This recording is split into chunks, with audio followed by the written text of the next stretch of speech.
we're seeing you're working from home chat in the background, basically. How things changed for you, basically, in the last years? You know, it was a pretty abrupt transition, and I can speak to it based on my personal experience. You know, everyone's had a different experience with work from home. For me, it was really interesting because, and at least for a lot of TDs in Pixar, is a lot of us have had work laptops for a time that we're able to use simple SSH and VNC to sort of control our Linux boxes remotely. The frameworks weren't great, you know, with that, so it's not super good for real-time playback. But in the first few weeks of the pandemic, we're at least able to hobble along just on our laptops, VNCing in, you know, getting ourselves external monitors. That said, Pixar has been PC over IP for a while, so we have these little Teradici boxes that are thin clients that connect to, you know, our server rooms. And, you know, those were in Emeryville, in our studio. I live here in Berkeley, which is, you know, only 4 miles away. So it's not such a stretch. You know, we have gigabit internet through Sonic to get data. So actually, once we got those Teradicis up and running, at least the experience of real-time playback and latency went away. Like, there was no problem with that after the first few weeks of the pandemic. All the challenge remained on how to sync up with your team, how to review work, how do you build that spirit of core that you would normally have working in person.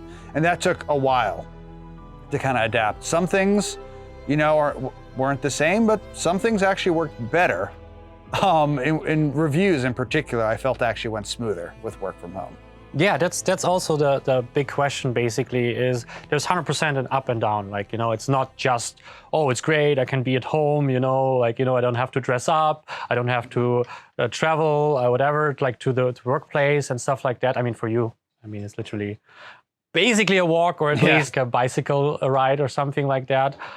So there's, of course, also like downsides, and it was kind of interesting to talk with Florian about that. So his opinion was a little bit, and I would like to hear yours, was a bit like it's good for the work itself. You know, you're more kind of like focused and stuff like that, and you can just like work down your tasks, basically. That's what is really good about remote work and at home and stuff like that, because no one kind of just bumps into you and stuff like that. But it's not good for teamwork in itself. So basically, the communication is harder, and so on. So basically, and also the dynamic is harder to build. So what was your experience on that one? Yeah, I agree. I would say productivity actually increases, but coordination decreases. So which can lead to bad productivity if the coordination is the problem. You'll be able to work harder, but you might work on the wrong things. Is sort of where the challenge is. So in terms of productivity case, you know, increases. I mean, being a supervisor, I'm in a lot of meetings. Not all of them I really need to be at. So if I'm just kind of waiting to hear someone say crowds and then like, oh, wake up, I can be multitasking. You know, it's very easy to have one desktop showing your meeting, another desktop being your work, and you kind of tune in, tune out. Means you might miss things, but it does mean at a certain level, productivity is going up. But when I was stuck in screening rooms, there's nothing I could do. Though actually, sometimes I would bring in a laptop to the screening room to VNC and do work while we're looking at on footage that wasn't relevant to me. But in terms of coordination challenges, one of the benefits Pixar's had, especially with the crowds department, we're a fairly small team. We're all in the same office area. It's very easy to pop by people's office to sync up with them, and vice versa. People will be stopping by my office all the time. If they're like, hey, I'm done with my work, what do you have next? You know, it's very easy. Whereas now it's like sort of setting up a Zoom meeting or a Slack. And yeah, so I feel like to the extent you can really define the workload and give it to people, you can really drill down and get that productivity back. But yeah, it's I'm not right now, as we speak, a little nervous that my team might be working on something they shouldn't be working on, or, you know, I'm not seeing something I should be seeing. And, you know, it requires building a lot of trust, which is good. You know, I think, you know, giving people more ownership is great to work on their own. But yeah, it can be a little nerve-wracking that something's going wrong and I'm not seeing it potentially. It also is a big difference if you're already an established team compared to one that kind of grows during the pandemic, basically. So what happened to me and at Weta is like I was just joining in because of the pandemic remote. Originally, I was planned to go to New Zealand actually, but then literally my flight got canceled 2 weeks before. And it was a completely different experience for me, like joining remote, never saw the people, never saw the place, never had this experience before compared to, like Pixar is famous, like some other companies for having people long-term generally. So I think it's also a little bit different experience. Like you already established a team, you know how people think and what they mean because you saw them in action, you have experience for over years with them. And so I think also it's a big difference to just joining a team or complete remote with never been in person to you were in person and now you're just switching remote for 2 years, 3 years, who knows exactly. So do you think that makes a bit difference there? Yeah, I've definitely noticed the sort of onboarding process is much more. It's a little tricky to do when you can't like be in person with someone. Especially we would have what we call the crowd spot or like shared pods, which is like a big old TV with a workstation and some couches or a couch and some chairs, and that'd be a great place to teach people things. Not having that, it's been finding time to schedule Zoom meetings or doing it over Slack. And it can be really hard to give people the right context in that situation. The one benefit I would say that actually has sometimes made onboarding easier is recording a meeting.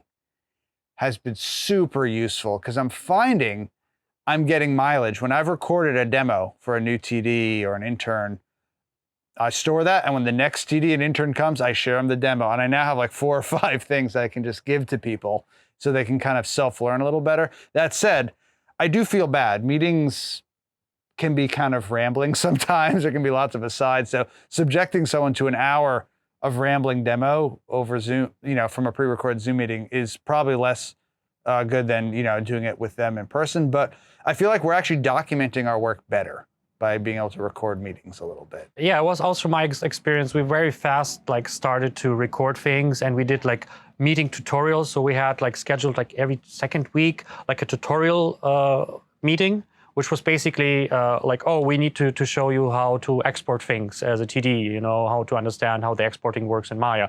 So we did a tutorial basically in that, and it was 1 hour. It was recorded, so you can watch it later, but we were live there, so we can ask questions, and maybe if you couldn't join for some reasons, you could watch it. And of course, also the benefit of recording, and that actually some of my students said that to me. I sometimes watch your stuff on 1.25 speed or 1.5 speed because sometimes it's that knowledge, or there's nothing specifically there, or it's a little bit explanatory or whatever, or you just have a slow voice or something like that. So there is a lot of benefit in that one, but I also see the downsides of having too much. I mean, even all the recordings that you now share, who's literally searching for it, or besides the few tutorials that are really great and that you share every new encounter, basically, is you have so much now of documented videos and emails and chats that go forever, you're in this 500 message there was something important you're now on 7,225. And so I feel that is the opposite kind of side. It's now management of data and knowledge is actually the bigger challenge than recording and preserving knowledge, actually. Part of this isn't even related to the pandemic. I think was the switch from email to Slack, I think has made searching for old conversations or because with Slack, you very immediately, and it's not there's been instant messaging forever. It's not this is new under the sun. It's just culturally, I noticed there's been a shift away from email, which has been maybe a little easier to search. And putting things on, we use Atlassian Wiki for our internal doc, and putting things on wikis versus, it's in this Slack thread. And Slack, again, good for immediate conversation, not super good for storing information and representing it to other people. So I think, Wiki, so the recorded Zoom meetings, we have an internal video sharing software at Pixar that we use for sharing those. And then wikis, we just, put links to things in that. But documented. It's not like we had a solution prior to the pandemic. It's just, I guess, we're creating more stuff, and now we need to organize it and present it better. And it's harder to share because, honestly, when every interaction requires a Zoom meeting, your calendar gets filled really quickly. So I feel like actually I was more productive earlier in the pandemic than later in the pandemic when everyone knew how to make meetings and everything. Kind of like overcompensation at the moment. So basically it's easier to CC and add someone to a group or whatever and send them a recording and then waste their time by reading something they're probably not even interested or necessary, but like, oh yeah, just add like, Paul to this email thread because maybe he should know about it. And then you end up like having this 70% more of like randomly be added or just in case, where like before that it was like a physical going to a meeting often, and communication maybe went through like live person, like popping on someone's desk or something. So I feel like there's this encounter of over information at the moment with this kind of thing, where again it's like just easier to put people into that, because that's basically the only way of we communicating nowadays. It's basically online. Besides a live meeting, which is also easy to add someone to a meeting, is just kind of like, we're just compensating for just making sure, or it's just adding him to be on the safe side, kind of like, and then you end up with this like, oh my God, why I'm in this thread or why I'm reading all of this stuff, and then you mute it very easily, or you are like, that's one of the things I did in the beginning of Weta is filters. It's literally the first thing, because I got like 1,000 emails a day, and some of them were rendering process and something like that, or some of them are like just discussions and like then you're like, oh yeah, that was the groups that I was in, and I still needed to filter out there. It was like basically I asked which group did I have to check, and which group is just like maybe if I'm interested I check in. One of the things about meetings prior to the pandemic is you either went or you didn't go. So you pre-filter in a way by deciding what meetings to go to. Now you end up, like you said, you're always just in case included. So you can almost like shop around which meeting is more relevant, and you're always in meetings all day. But the problem with that is it makes scheduling hard. Because when you look at someone's calendar and it's all solid block of meetings, you don't know which meetings are important and which aren't necessarily. So I often find important meetings sometimes get scheduled in times that I really can't make because my calendar is totally blocked off anyway. So, they just put it there and see what sticks. So I think that the just in case including of people needs to be scaled back a little, as we found. Yeah, it's really blocked because we're doing this here at the moment in his lunch break. So no lunch for Paul. Yeah.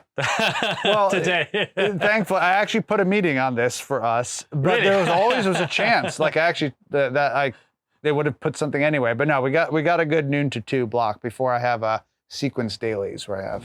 You are listening to the 21 Artist Show, a podcast that inspires creatives to make meaningful content to pursue their passions. I'm talking with creators, artists, and engineers about their careers, lessons they have learned, and how to make an impact. I'm your host, Alexander Richter. I'm a technical director and coach in visual effects, animation, and games. For more content, go to 21artistshow.com. Enjoy the show.